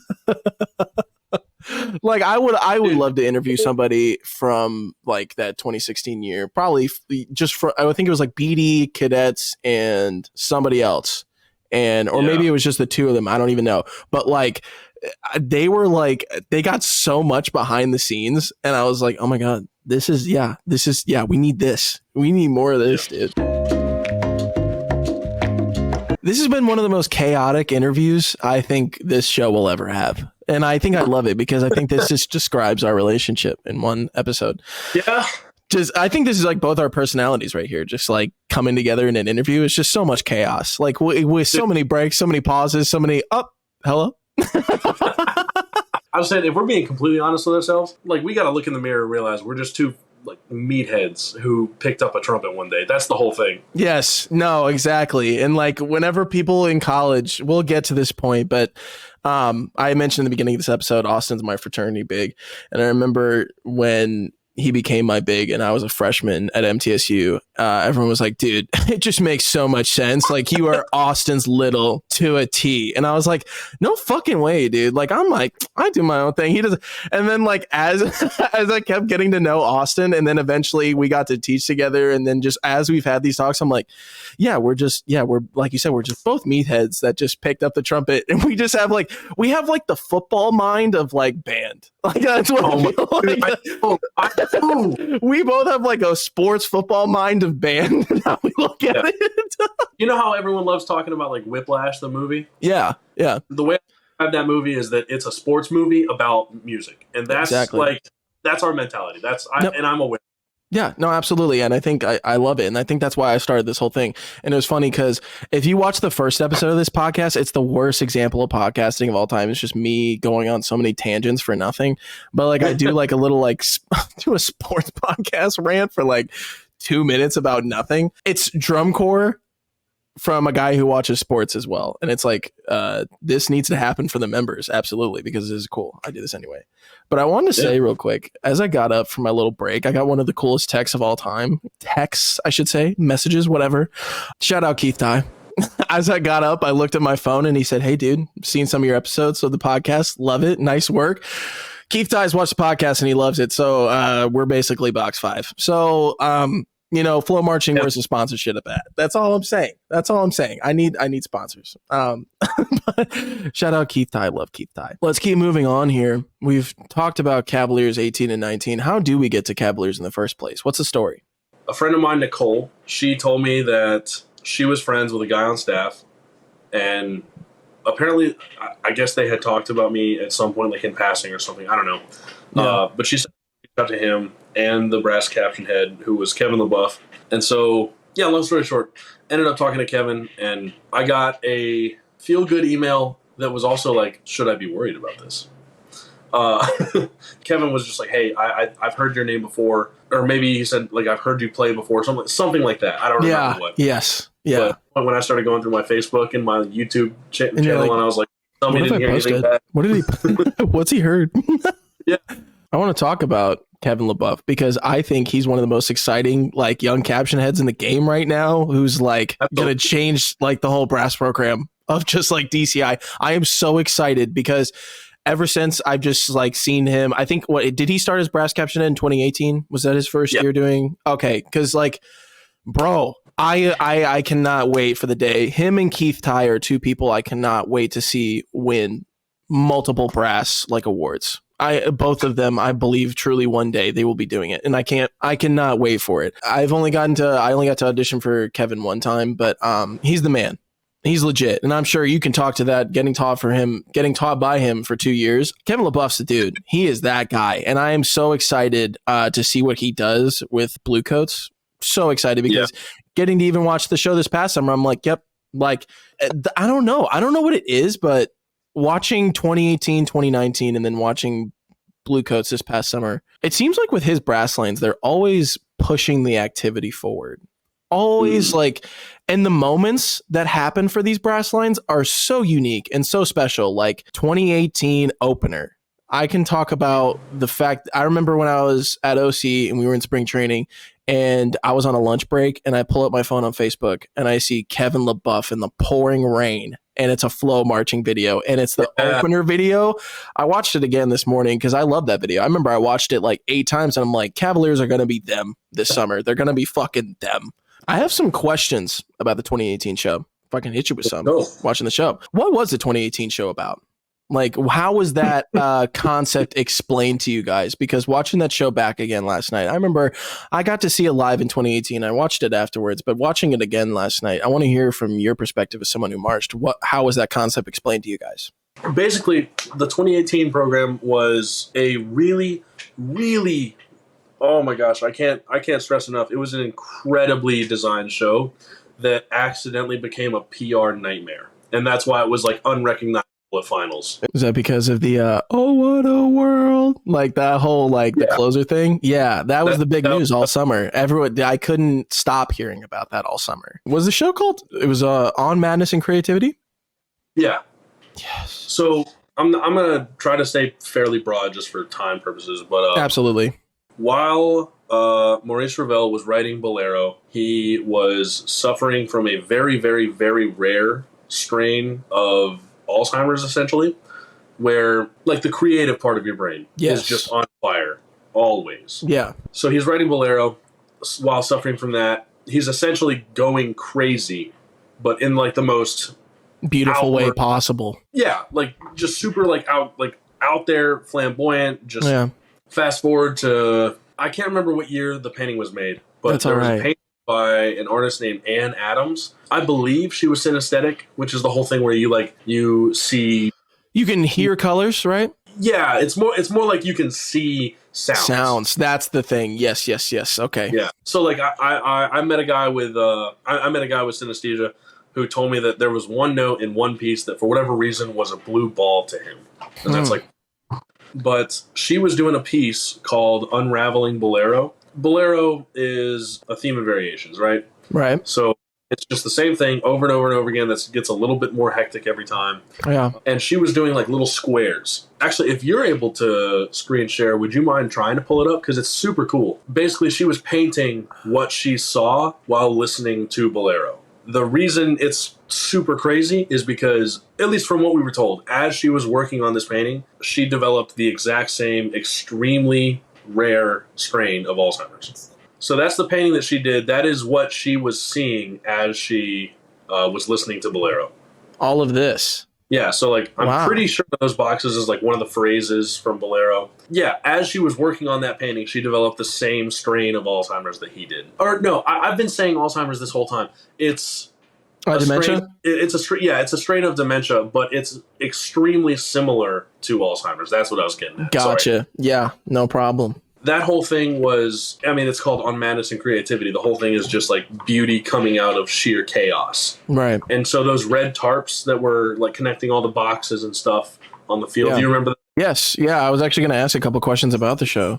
Those red tarps were meant to represent string theory, how everything in the universe is connected. And so that's how like they both had the same strain of dementia. Let's just head to where this all starts to come out. Also, one of my favorite brass features of all time, right there. Oh my gosh, where we just triple tongue our asses off for a minute. But basically, what we're talking about here, it's cool that we'll have the show actually as we can talk about this. But yeah, one of my favorite brass features of all time. Also, hard drill by the tubas there. That was insane. That's insane. But one of the parts that I do want to talk about in this show is around that I don't even know if that's the song name, but the Oh What a World part where you guys move into that back half where I think the uniform change happens. As we see the red boxes on the field change and the uniforms start to change and we get into this awesome tuba feature here. Do you know, did they explain what the uniform change means and all the tarp changes? Yeah, my iPad died. I'm on the phone now. Oh my God. I've just been talking to myself for how long? I've been on the screen explaining things. I'm so glad I know how to carry through. Okay, so if you know what's going on here, we're going to just keep playing this through, but we're in the closer part of the 2018 show, and I just wanted to ask about, like, did they explain what kind of like the uniform change meant, or are these tarps changing as we're watching on the screen right now? I mean, pretty much the whole thing with like uniforms and the tarps is like I said, just everything is connected. Just creativity coming out of nowhere. Mm-hmm. Just the beauty that comes out of madness. That's the whole thing. Pretty dark topic, but you know, whatever. No, and especially with how like beautiful this part ends up being, and how quickly after this part, and this is exactly where it shifts back into that main theme that you guys had. Yeah. That main theme that plays in the opening part with the like sliding trombone soloist, which, by the way, shout out Matthew Eze, one of the coolest people I've ever met. Got to march with him in 2017 at Oregon Crusaders. I was so hyped when I saw like Cavaliers for the first time in 2018 live on tour. And I saw Matthew Eze playing the trombone solo. I was like, oh my God. I was fanboying for sure. That's my boy, dude. And he still got the Odd Future shirt I gave him, and it looks good. But so this is actually a spot that you just went over. So this was actually 2018 was the 70-year anniversary of Cavaliers. Yeah. So there's a ton of like little Easter eggs in the show that they threw in. Yeah. So some little motifs. Yeah. So right what just happened, if you can back up like 15 seconds. For sure. So back in like the earlier days of the Corps, before like sprinting was the baseline for what marching was, one of the big like visual things that the Cavaliers used to do was the guard would lay down and the horn line would step over them on like an impact or something. Right. So for this show, we laid down and the guard stepped over us. So that was amazing. Just a also little, playing just like that. Nod. Really uncomfortable. Really hard. Like some would say impossible. Yeah, but then after this, like, this is a classic Cavaliers. Like, I've like that right there. Of how many shows have you seen like that? I know that it's just running, but like I feel like that's such like a I mean, that goes back to like early 2000s. I just remember like the chugga chugga choo choo thing, whatever, like they did in like early 2000s when they were like, it's probably, I don't even know if that's right, but like people out there who can correct me know what I'm talking about. But yeah, dude, what an incredible show. Looking like a Boy Scout. Yeah, also amazing closer too. Amazing show, beautiful show. I remember like this was a fan favorite. I'm pretty sure this won fan favorite of the year, right? I actually don't know. I'm pretty sure. If my memory serves me, that was an incredible show. Love that show. Also love the fact I can screen share, using that for the future now. Love that. As we move on, we're gonna keep moving for time purposes here. Because it's already been an insane interview. I think we've been on just a call or this thing for almost 3 hours now. Insane. Yeah. How do you end up coming back to Cavaliers in 2019? Dude, I'm not going to lie. I did it for the wrong reasons. I'm going to be so straight up about that. If you want to talk about that. So in 2018, I ended up taking the back of a Contra to my bell, which shoved my mouthpiece into my mouth, chipped my tooth, got that fixed. But after it was fixed, completely changed my embouchure. Like I was a Cavaliers lead trumpet, which I was a rookie Cavaliers lead trumpet, which back in that time, not many unheard people of. could fool with. Yeah, a lot of the vets like did not like me right out of the gate because of that, because I didn't earn that spot. I wasn't a vet. I wasn't like I just showed up and I was a lead. Then that happened in very early spring training. Not many, like we hadn't, I don't even think we had done a single down the line by that point in the season. So no one pretty much, other than a couple people, had heard me play on my own. So then when it was time. So because of that whole tooth thing, not only was I a new guy on lead, which was insane, but I was also a new guy on lead who couldn't hang on the book. And it wasn't even it wasn't even anything you could control. Yeah. Which is like, it makes it even more frustrating because you're like, I know I can do this thing. And it's just like circumstances. You know what I'm saying? Yeah. I was contracted as an upper split lead, and I tried my best at it, but a lot of times stuff just didn't work anymore. Like I got put back to like a junior in high school feeling for a little while. Like it was rough. And so when I went back in 2019, I'm not going to lie, it was like 40% because I felt like I had something to prove. Like I had to go be like, hey guys, I promise I'm not complete dog shit. I think I've definitely felt that before going back to places. And it's definitely like, I don't think there's anything wrong with that necessarily, because I think at the end of the day, there is a reward that comes on the other side of that you end up having like another breakthrough of like, oh, I don't think I actually had to prove anything if I just, you know what I'm saying, like understand your talents and you understand, you know, the people who also understand your talents, you know? But I think also that comes from the drive that you have naturally and how hard of a worker you are. You're like, fuck you guys. Like, I'm going to show you every single day that like, yeah, I can hang. I know I was just some rookie, but like, I can absolutely do this and I can hang like, you know, better than all of you. Yeah. So I think it is cool that you do that. I think that's very inspiring because I think some people in that moment, like that is a tough moment, especially for a lead trumpet player. Trumpet players already have some sort of an ego as it is, but if you're a lead trumpet in that position, you have this like you have a little bit of a reputation to carry with you. So like when that kind of happens like that in your position where so many people are like, oh, this awesome Barry guy all he does is play high notes, whatever. And like, you know what I'm saying? But you're like, you know what? I'm a good musician. I'm going to show you guys every single day. I don't think there's anything wrong with that because I think from my end, I also have the same attitude of like, no, I can go ahead and prove myself every single day because it's just it's confidence within yourself, you know? Yeah. What was it like for you to be a vet then for the first time in your career, also so deep into your like music career and DCI career? I mean, it was cool. It was the first time ever getting to go back to some of the guys. Like it was awesome. Like it's, I mean, as you know, it's a different level just getting to go back. Yeah. Whether it be like the relationships with the staff, with the other members, like I felt so much closer with like I had the same seat partner both years at Cavaliers, Brandon Prophet. Love that dude. Shout out, Brandon. What a guy. But yeah, man. And I mean, as we've talked about already, second years are the ones who shitheads. Obviously. Of course. I mean, they're the only ones who knows what's going on. Yeah, like, dude, they've got it figured out, man. Don't worry. They know what they're doing. I have a question about the 2-year vet thing, but more specifically, something I always heard going through the activity, and I got the opportunity to, it was crazy because if we would have ended up marching together in 2019 and then somehow like figuring, you know what I'm saying? That would have been crazy because I did go audition for Cavaliers in 19 and it just so happened like I was auditioning for Blue Knights at the same time. And like I would go to those camps like back-to-back weekends. Like I go to Blue Knights and then the next weekend drive to Chicago and go to like the Cavaliers camp. So like it just so happened I had an experience at BK where I was like, I gotta go this way.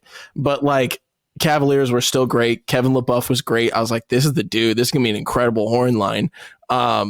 Would be great, you know what I'm saying? But you know, things work out how they work out. But I always heard going through the activity and after kind of, you know, auditioning there and keeping in contact with some people there is, and I don't know if you can talk to this because I know there's tradition. There's some, you know what I'm saying, heavy rooted stuff. So is there a 2-year rule at the Cavaliers? Is there like or is it like kind of an unwritten thing? Or is it kind of just we don't talk about that? Because if you're actually, what I have heard, and you can tell me if I'm wrong because you actually were there, but I always heard that it was like you aren't actually a vet of the drum corps, or you're not actually a vet of the drum corps until your 3rd year.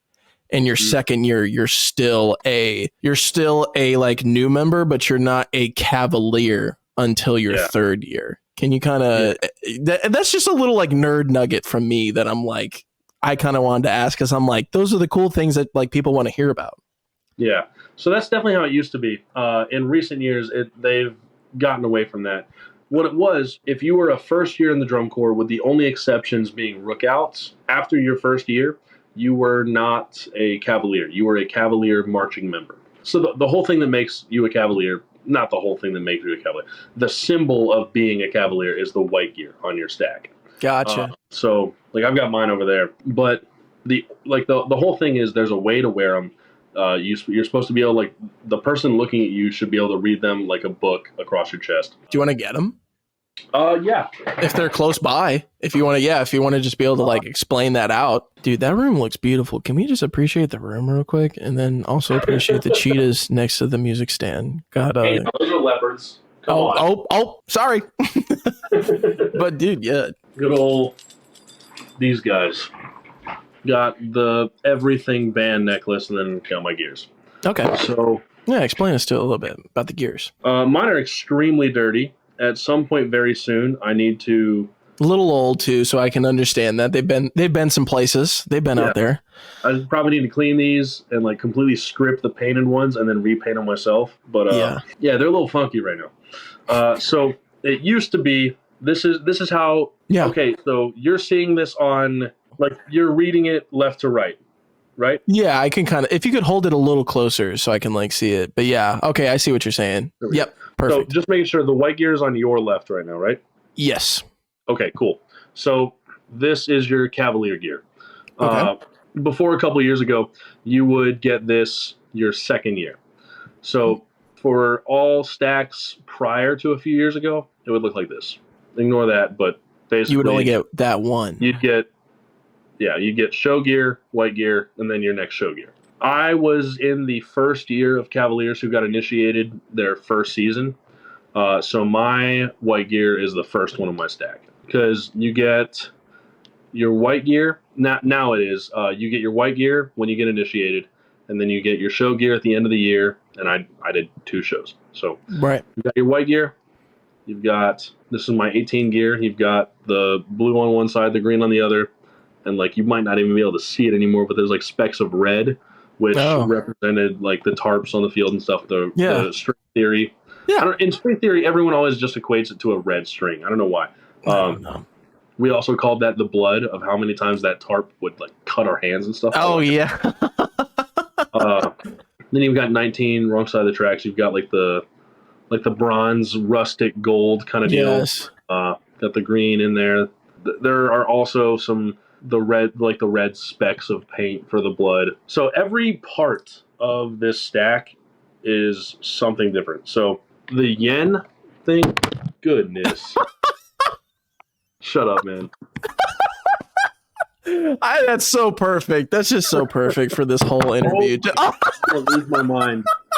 I'm about to freak out, dude. Oh my god. Hear those sweet sounds of a Manhasset stand? I have this idea now that, obviously, for the people that don't know, me and Austin and his roommate, Nick Emiliak, who will be on the show at some point, we all got to teach together in 2021 for Siegel High School. It was only for 2 weeks that we all did it together. Me and Nick talked for the rest of the season when Austin moved to Kansas City. And, I had some questions about teaching, but I think what would be super cool is to have us all together for that one. I think that'll be to dive into the teaching aspect of everything. I think that could be for a whole nother episode. I think we could talk about just because I remember just hopping forward in the timeline real quick. My freshman year, I remember when we went out on the square in Murfreesboro, we had like a whole conversation for like an hour just about like philosophy and drum corps, like culture, just how things should be, whatnot. And I think from that moment, I knew that I was like, bro, I got to teach with this guy at some point. And I had never even thought about teaching, but I was like, bro, if we ever get the opportunity, we were both like, we have to do it. If we ever get the opportunity, we have to do it. And it was just like, I was so glad that we got to. But I think I have those questions here, but I think what would be super special is for us to all be together. Ideally, me in Kansas City, so that we can all do it together live and we can just be the boys back together. But if we have to do it here, we got to do it here. But I think that has to be for another episode as well, because we're so deep into this now. Real quick for you. Absolutely. Nice little nugget. So every part of a stack is something different. So the yen thing started with once like members from Cavaliers started auditioning and coming from Japan. Yeah. And so they started bringing yen as dividers for them. Yeah. So I've got 4 sets of yen from 4 different Team Japan guys I marched with. I've got, I'm trying to remember the exact order. So it went Yuya, Seiji, Kenta, and... Kenta! Yeah. Oh my God, I love Kenta, man. Dude. I only got to march with him in 2016, but that dude is hilarious. I love Kenta. Oh, yeah. And the last one was Yoji. I have my yin from Noah Kobe in 19 finals day. I know, dude. I love Noah. I miss Noah so much. But 19 finals day, she gave everybody in the trumpet section a little yen thing that I have on mine. I have on mine too. That's awesome. And I love that. And then awesome. for the chord, So a Cavaliers brown cord is like pretty significant because like these aren't like paracord like a lot of cords use. Yes. These are actual like used marimba cord. And Yamaha does not make brown marimba cord anymore. So all the stuff that you can buy is like used and from Japan or China. My God. Somewhere over there. Wow. I think Japan though. So I ended up getting this from Andrew Miller. You know him, right? I mean, you went to school with him. He was a percussion major. Yep. Yes. Shout out Andrew. Yeah. So I got the gears, the yen, and the cord all from different people. That's awesome, dude. That's so cool. That's incredible. Moving on into the 2019 season, just a little bit, just to overview that, because I do want to talk about that, because that show was incredible. That has one of my favorite ballads of all time in there. That ballad is insane. And like I watched in a video last night, Kevin LaBeouf says it perfectly in like the prelims live video. He was like, this is our song of the summer. Like people are going to be like, this is your guys' moment. And a moment it was. If you go look up the DCI video and you watch that, I mean, the moment that's created in the cinema, like it might sound corny to you guys, but seriously, watch it back. You guys put the audience for 3 minutes inside your own world, inside this show. And like the quote that I think happens is like, but I believe in a better future or something like that. Like right as you guys go into a little plie, and then that just starts the solos back and forth from the trumpet and the euphonium. And it just builds into one of the most badass ballads I've ever heard in my entire life. It was just, as Kevin LaBeouf says, white heat, and white heat. It definitely was. And that thing was fire. It was insane, bro. And another little, I went and watched, if you watch the DCI video, if you skip to, I think it's at 2 minutes and 5 seconds in the DCI video, as the trumpets, there's like a staggered, like one person stays an open second or something like that, and the other person goes down to a knee, and you're going down to your knee. And it's at 2 minutes and 5 seconds. I watched before we started. You're going down to the knee. You can literally watch Austin take the horn off of his face. He does it all the time, but you watch it in the video. It's perfect because as he's going down, you watch right before it cuts. He takes it off his face, and the classic like you watch it happen as he's going down. I'm like, you're insane on the sustain. Like right as the resolution's happening, he's like going down to the knee. I was like, you're a madman. You're insane. That's because back before I started like keeping my beard and mustache like a little bit tighter, because they wanted it super bushy. And I remember they told us they wanted us to look like dapper homeless men for that show. You definitely did. That uniform is so dapper, so fly. Oh yeah, so sick. Oh my god! But because of that, I could never put enough wax in my mustache to actually keep it out. And so that's the point where I'm about to have to just sit there and just paste a high G at the end of the ballad. And so if I had anything like interfering with the mouthpiece at all, it was going to hurt so bad. And that was finals night. So you're like, I have to have this. Yeah. And by the way, quick question. Was the show the inspiration for you to just keep growing out the hair? Like, was it just like, oh yeah, they want me to grow out my hair and my beard? Oh, I kind of like looking homeless now. Let's... It was, but there's a halfway point that I think you might be forgetting about. Okay. Dude, you remember when I was bald? Not really. I don't think I was there for that. When I came in, because when I came into MTSU, you already had the whole thing, like the hair and the... I don't think you had cut it. Gotcha. Okay. I don't think you've ever cut it since I've known you. You like, or you might have got a trim, but you've like since I've known you, you've had the hair and the beard. Yeah. No, you're absolutely right. I was flipping which year it happened in. So I had started growing out my hair in 2018 after that summer, and I had like the hair down to here probably, like it was getting there, and the full beard and all that stuff. And there was one day where I got a really bad haircut, and I was like, might as well. And so that night I just shaved my head. And then from here we go. For weeks. Something else I want to talk about that I watched again last night, because I remember specifically when we all talked together and we'd come home and we'd like talk about like, you know, we'd watch our shows or we'd talk about our experiences or whatever in the activity. We talked about encores a lot, because I would talk about like, oh my god, dude, it was so cool to perform. You'd be like, you little bitch, like, yeah, I had a better encore than you. Like, and like, by the way, I went ahead and I watched the encore again last night. the Africa Rosanna encore, and it's pretty good. It's really good. It's really fucking good. Like, it's fun. It's super fun. But the video I watched specifically that I want to talk about real quick. I watched the one that you guys did in Buffalo. Oh, and man, yep. And first off, before I talk about this particular video, how many times did you guys get to do that encore, and like where did you get to do it? Because like Buffalo is such a random place for you guys, like because like for the most part on tour, for the people that don't know, you're doing your encore mainly because it's your home show or you're close to your home show, so you can like they'll be like, yeah, you're gonna do the encore because you're close enough, you know what I'm saying? But Buffalo for the Cavaliers, where else did you guys get to do it? So in total, we did it in Buffalo, in Mesquite, Texas. We did it at Yamaha headquarters. We did it in a park in LA with, oh man, that was a cool thing. We did a little like concert. I forgot you guys came to California that summer. I do remember that because I remember you guys being at the Rose Bowl. And that concert was with Wayne Bergeron, Tom Hooten was there. Some dogs. Eric Whitaker was there. Oh, just name dropping.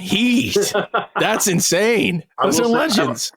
So there's a picture I got to show you at some point. Yeah. That one of my staff members sent to me, and he said, so I had that solo in Rosanna. A staff member sent a picture of me, a picture to me of Wayne Bergeron taking a picture of me while I played that solo. That's nuts. Yeah, like he's got his horn like draped over his arm. He's doing the dad face. It's awesome. It's so awesome. That's awesome, dude. But talking about, I watched the Buffalo video last night, and I just have a question. How the hell does it turn into what it turned into? Because like it turns into like complete madness in the last 2 minutes before like the final sustain, like the kit player is just going ham. And then like, I'm not even paying attention. I think like the kit player is going hard. I'm like, oh, this is cool. I'm like writing down questions, and I look up at the screen, and like the entire horn line is just like walking through the stands. And then if you watch the video, Austin Berry literally just steps up onto like some like case or something, and you just stand there while everyone's just like going up into the stands. I'm like, what the hell is like? How does it? Okay, so how does that whole sequence happen? Did they tell you guys before? You're like, yo, go in the stands, like get with the people, or is it kind of just like a moment where it's like, hey, at this kind of moment when the kit player starts going ham, you guys just do whatever? They wanted us to get like right up in front of them. But then I remember, if you look in the video, it was Sam Consum who started talking to like the event staff person, the yellow shirts, and he was like, please, can we please? And she's like, all right, and he opens the gate, and they come storming in. Complete madness. The funny thing about that video is people send it to me all the time, like whenever they like first come across it, because they think it's hysterical that the video ends before I finish. Yeah, no, it was hilarious. I was going to say that because like the sustain happens, Austin Berry holds over a Dub G, and like the video is ending and the next like video is getting queued up, and the G is still, like, it was still happening. It just goes up. It was hilarious. Oh, and we also did that in Arizona. I'm sorry, I forgot about that. That was for Don Warren's family. That was the really important one where we played Rainbow for his family. Oh, that's awesome. That's super cool. Don Warren being the founder of Cavaliers. Oh my gosh, that is awesome. That is super cool. Let's see. Wrapping out here for 2020, we go into that year and you're gunning for BD. Like you talked about earlier, you got to send the breakup text. Things happen the way they happen, and you're shooting for BD. But as we've talked about already, the world kind of turns in on itself. It explodes. COVID happens. And was that supposed to be your age out? 21 was my age out. So I was okay.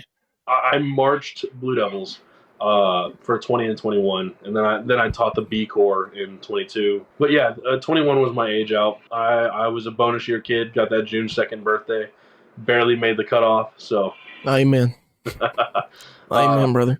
My whole experience, like as a Blue Devil, was a couple of camps and then playing some high notes and some videos. So How did that feel for you, not really getting that age out for yourself? How did that feel after already like having so much adversity through your entire career? I mean, we've all heard it throughout this whole episode, but I mean, like, money's an issue. 2 years are off. The whole crown, what could have been. 18 as a rookie, upper split lead. You get the tuba smashed into your face. Now you have to start all over again. Come back for 19. Now you're finally going to live the dream. Oops. No, you're not. So it's like, what's going through your brain? How are you feeling about that? How did that affect you? I'm not gonna lie, man. I was super depressed about it for a long time because, like I said, like that was always the goal, and I finally did it, and the rug just got ripped out from underneath me. And that was after years of like arguing with my teachers and professors about like why this is important to me. Because I mean, obviously, my goal in life is I want to play in an orchestra. That's what I want to do. And so I was well aware that might be detrimental. I mean, that used to be the case. I don't think it is anymore. I think the activity's gone a direction where it's no longer like harmful for like brass players and stuff like that. Some places are definitely still better than others. But yeah, so much time spent like fighting tooth and nail for this, and it's just how the world turns sometimes. Yeah, because like I said, being a BD lead was my goal since I was 13 years old, and yep. I mean, I did it, but what you gotta do? I had to play it out. So, kind of wrapping us out here, kind of just want to take a reflection moment back on your career. We'll obviously talk about the whole teaching portion that we get into in your career. We'll get into that in another episode for sure, but just reflecting back on the performance career. Something I want to ask is, do you think rehearsals and the way drum corps was overall when you first started? Basically, what do you think about the differences between when you started versus now in terms of just like, rehearsal intensity, staff, membership, all of these things? Like, what do you think about the change? Like every year felt a little bit more efficient than the one before. Yeah. Like if we're going to call it like a clean progression from one to the other, which obviously it's not like just a line, but I mean, let's call one end of the spectrum like super efficient. Everything face wise as a brass player, like we're being taken care of. We're getting our job done, but not while like bashing our face every time. Right. And the other end being just like, we are gonna beat this show into you, and you're gonna like it. Another quick question here at the end. What do you think about the state of drum corps right now? Kind of in terms of like how it's moved forward to prioritizing the member more. Not that it didn't before necessarily, but that it is like the true number one priority now, and how it's moved on since COVID and coming back and surviving. What do you think about the state of it right now? I really like how member-centered it is. I think a lot of places are getting away from like the mentality where every kid is just a number on the sheet. Yes, like 100%. I think when the activity went from, I felt like I was T4, whatever my number was, I don't know, T4 on like the Pieware sheets, and I became Austin Berry. Yeah, that's a really cool feeling, and we're not entirely there yet, I don't think, but it's so good. Not everybody, but a lot of people are getting on the train. Yeah. A lot of people are hopping on. And my last full question, I want to hit you with some quick hits here at the end, but my last full question to kind of wrap this whole thing out. What has this activity meant to you as a person? What is this activity how has this activity shaped Austin Berry? I owe a lot of who I am right now to it. I mean, I was pretty much raised in it. So like not only like the horn or like a piece, whatever, but just like stuff in life. I feel like it's a lot more methodical now. I'm able to like calm down and just get a grip on myself. I guess what I'm trying to say is I already have all the formulas for the problems. I just have to remember to use them in those situations. The times that I don't, that's when I freak out and when I feel overwhelmed. Well, I don't even know. Say that in one more. Yeah, what is it? I have the answers to the problems. I just need to whatever that was, write that down. Write that shit down. Dude, whoa. That got me hyped. Because that's so real. I mean, honestly, it's just prepared me for any other problem in my life. I just feel like I've been through way harder in my life right now. And it's just calm down, focus, and just, you know what I'm saying? Handle it. Because if anything, drum corps has just taught you to adapt to the situation. I want to do something new here. I want to hit you with some quick hits. Just I'm going to rattle these questions off. These are this or the other. And some of these questions here are stereotypical band drum corps kid questions that I know all the drum corps people are going to love out there, but you're under the spotlight right now. These are common questions that I didn't think I'd ever ask, but we're doing them because I think people got to know your opinion on this. Okay, ready? I'm ready. Let's get them going. Half stripe or full stripe pants? Full stripe. Half stripe means you're afraid of your leg shape. Okay. In-N-Out versus Whataburger? In-N-Out. Let's go. No, facts. California versus Texas? California. Yes, exactly. That's where the In-N-Out, dude. What do you mean? Exactly. Crunchy or smooth peanut butter? Crunchy. Smoothest for babies. You're gross. You're gross for that, but we're gonna keep moving on. Jeffrey, how does it feel to be loud and wrong? I'm loud with everybody else. Are you joking me right now? Who wants all that shit in your peanut butter? You just put it on toast anyway. I don't. So you can just be gross over there. I'll keep it real. No, I'll be cool. Don't worry. Two more. Let's get to the end. Gatorade or Squinch? Gatorade. Okay. Yeah, I obviously. And then finally, Cavies or Cavaliers? Cavaliers, dude. What is a cavie? What's a cavie? Remember I said that all the time my freshman year in Austin would be like, what's a cavie? No, I do it to everybody out there, man. All right, I think that's going to be a wrap for us. This has been an insane episode. It's 3:30 my time over here. Austin's got a gig at 5. He's got to go do his things. I'm going to let him go. This has been a wild episode. Austin, I appreciate you taking the time out of literally almost your whole afternoon to do this podcast. It's meant the world. It's been an incredible episode. I've been excited for this. This was a lot of fun. Yeah. Dude, this was awesome. I'm so happy we got to do this because Austin is known by so many people.